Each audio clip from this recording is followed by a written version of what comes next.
کہتے ہیں کہ شیخ احمد نام کے بزرگ تھے، ساری زندگی کسی کو کام نہیں بتایا، ساری زندگی بڑی مشکلات آئیں، پر کبھی اپنی ذات پر سوال کا دروازہ نہیں کھولا۔ ایک ایسی مشکل آئی کہ جو حل ہی نہیں ہوتی تھی، کسی نے ان پر کوئی الزام لگا دیا۔ ابو مسلم نام کا ایک بادشاہ تھا، اس کی حکومت تھی، اس نے پکڑ کے قید میں ڈال دیا۔ اب قید میں ہیں، جرم لگ گیا ہے، فرد جرم عائد ہو گئی ہے، جیل میں ہیں۔ لوگ کہنے لگے حضرت جی اپنی صفائی میں کچھ کہیں، فرمانے لگے ساری زندگی بندوں سے کچھ نہیں کہا، اللہ رسول کو پتا ہے میں بے گناہ ہوں، مجھے کہنے کی ضرورت نہیں۔ داتا گانی بخش علی حجویری نے لکھا ہے، داتا صاحب کہتے ہیں تو یقین کامل تو پیدا کر، تو ایمان تو پختہ کر۔ داتا صاحب کہتے ہیں وہ ابو مسلم جو بادشاہ تھا وہ نیک آدمی تھا، اسے رات کو خواب میں نبی کریم کی زیارت نصیب ہوئی، اور حضور سید عالم صلی اللہ علیہ وسلم فرمانے لگے تو نے اللہ کا ایک نیک بندہ جیل میں ڈال دیا، ڈر نہیں آتا، وہ تو بے گناہ ہے۔ بادشاہ آدھی رات کو خود اٹھا، دادا صاحب فرماتے ہیں کسی گارڈ کو نہیں بھیجا، پولیس والے کو نہیں بھیجا، جیلر سے نہیں کہا، خود گیا، جا کے جیل کا دروازہ کھولا، دروازہ کھول کے اس درویش کو آزاد کیا، کہنے لگا بابا جاؤ مجھے پتا چل گیا بے گناہ ہے۔ بابا جی سلام کر کے جانے لگے تو بادشاہ پھر آگے آیا، ہاتھ باندھے، ہاتھ چومے، کہنے لگا حضور آپ بڑے نیک ہیں، میرے لیے کوئی حکم ہو تو بتائیے گا، میرے لائق کو خدمت ہو تو بتائیے گا۔ تو شیخ احمد فرمانے لگے تجھے ابھی بھی سمجھ نہیں آئی، تجھے ابھی بھی نہیں سمجھ آئی؟ کہنے لگا حضور کیا؟ فرمانے لگے جو تہجد کے وقت تجھے اٹھا کے مجھے رہا کرنے بھیج سکتے ہیں وہ میری کوئی ضرورت باقی رہنے دیں گے؟ مجھے کوئی ضرورت پڑے گی کسی اور کو کہنے کی؟ اصل میں ہماری طبیعت ہے، ہم نے بندوں سے دل لگا لیا ہے، دل اللہ رسول سے لگاؤ، کسی بندے سے لگانا تو اس سے لگاؤ جو اللہ والا ہو۔ آپ فرماتے ہیں کہ اپنی ساری خواہشات اپنے رب رسول سے، آپ فرماتے ہیں کہ اگر اللہ کے حوالے اپنی خواہشات کر دو گے تو رب تمہیں نا عام لوگوں سے زیادہ عطا کرے گا، عام لوگوں سے۔ اور پھر داتا صاحب نے آگے جا کے ایک چھٹی بات لکھی ہے، داتا صاحب فرماتے ہیں اگر تو چاہتا ہے نا رب جلدی راضی ہو جائے پھر اللہ کی مخلوق سے محبت کرنی شروع کر دے۔ اگر تو چاہتا ہے کہ رب راضی نہیں صرف جلدی راضی ہو پھر اللہ کی مخلوق سے پیار کر۔ اللہ خود داتا صاحب اپنی بات کرتے ہیں، کہتے ہیں میں دریائے راوی سے گزر رہا تھا، یہ ایک اور جگہ آپ کی سیرت میں لکھا ہے، یہ کشف المعجوب میں نہیں ہے، راوی سے گزر رہے تھے تو داتا صاحب نے اکثر ٹینڈ کرا کے رکھتے تھے، کئی بزرگ ہیں جو سر پہ بال نہیں رکھتے، ٹینڈ کرائی ہوئی تھی تو کشتی میں گزر رہے تھے تو سامنے سے کچھ نوجوان بھی کشتی میں آ رہے تھے، تو آپ نے نا سر سے کپڑا اٹھایا، تو جب سر پہ کھجلی کر رہے تھے نا، یہ واقعہ اور بزرگوں کے بارے میں بھی کتابوں میں آتا ہے، داتا صاحب کے بارے میں بھی آتا ہے، سر پہ جب کھجلی کی نا تو بچوں نے ٹینڈ دیکھی تو ایک کہنے لگا ذرا دیکھو بابے کا سر کیسے چمک رہا ہے، ایک نے مذاق کی اور باقی ہنسنے لگے، پھپتیاں کسنے لگے۔ یہ اچھی بات نہیں ہوتی، یہ بزرگوں کے بارے میں یہ رویہ اللہ کو ناپسند ہے۔ اب وہ مذاق اڑا رہے ہیں تو داتا صاحب کے ساتھ مرید تھے، جلال میں کہنے لگے حضور بد دعا کرے ان کے لیے، اتنے نالائق ہیں، یہ کوئی طریقہ ہے؟ داتا صاحب کہنے لگے کر دوں کہ حضور کر دیں۔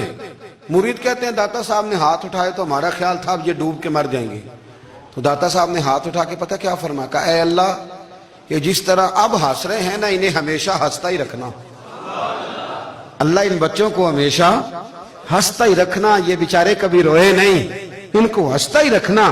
اللہ اکبر، یہ دعا مانگتے مانگتے نا کنارہ آ گیا، داتا صاحب بھی کنارے پہ اترے تو وہ نوجوان بھی پیچھے آ گئے، آ کے آپ کے پیروں میں بیٹھے معافی مانگنے لگے، کہنے لگے حضور معاف کر دیں۔ فرمایا ایک شرط ہے، وہ کون سی؟ فرمایا روز پڑھنے آیا کرو گے؟ میں کہا حضور آیا کریں گے۔ شیخ آپ کے خلیفہ ہیں، وہ فرماتے ہیں کہ عجیب ہے، میں ان کے ڈوبنے کی دعا کرا رہا تھا اور منظر یہ بنا کہ انہوں نے توبہ کر لی، داتا صاحب سے پڑھنے لگے، کوئی شیخ الحدیث بن گیا، کوئی شیخ القرآن بن گیا، بہت بڑا درویش بن گیا۔ کہتے میں ہمیشہ سوچا کرتا تھا کہ میں چاہتا تھا ڈوب جائیں، پر وہ ایسے تیرنے لگے ہیں کہ کئی اوروں کو تیرانے کی سہولت اللہ نے انہیں عطا کر دی، آسانی دے دی ہے، اوروں کو بھی بہت ساروں کو وہ لے کے اوپر کی طرف اٹھا کریں گے۔ بندہ مل جائے تو اسے شیشے میں نہ اتار، ہم لوگ نا اب سامنے والے کو شیشے میں اتارنے کی کوشش، اور نہ بھائی اب دنیا بڑی تیز ہے، تو جس کو شیشے میں اتارے گا نا وہ بھی تجھ سے تیز ہے، وہ تجھے شیشی میں اتار لے گا. اس لیے مہربانی کریں اب ان چکروں سے نکلیں.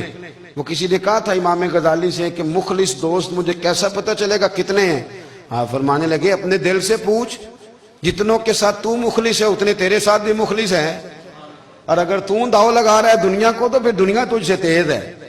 پھر کوئی کسی چکر میں آنے والا بالکل نہیں. اس لیے کوشش کریں ہمیشہ. ایک حدیث پاک نہ پڑھ دوں، یہ بھی داتا صاحب نے لکھی ہے، بہت ساری کتابوں میں ہے پر داتا صاحب نے بھی لکھی ہے. نبی کریم علیہ السلام نے فرمایا جنت میں کثرت بھولے بھالے لوگوں کی ہوگی.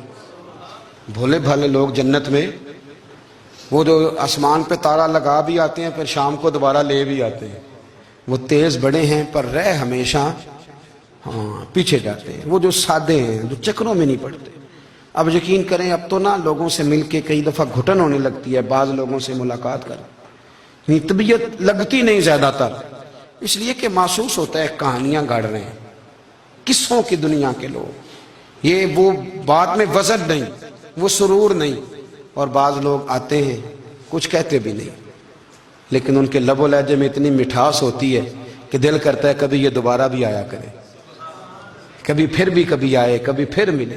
تو معاشرے کو حسن دیں، معاشرے کے اندر کوفت نہ پیدا کریں. داتا علی اجویری کہتے ہیں اللہ کی مخلوق سے پیار کر، اللہ تجھ سے راضی ہوگا.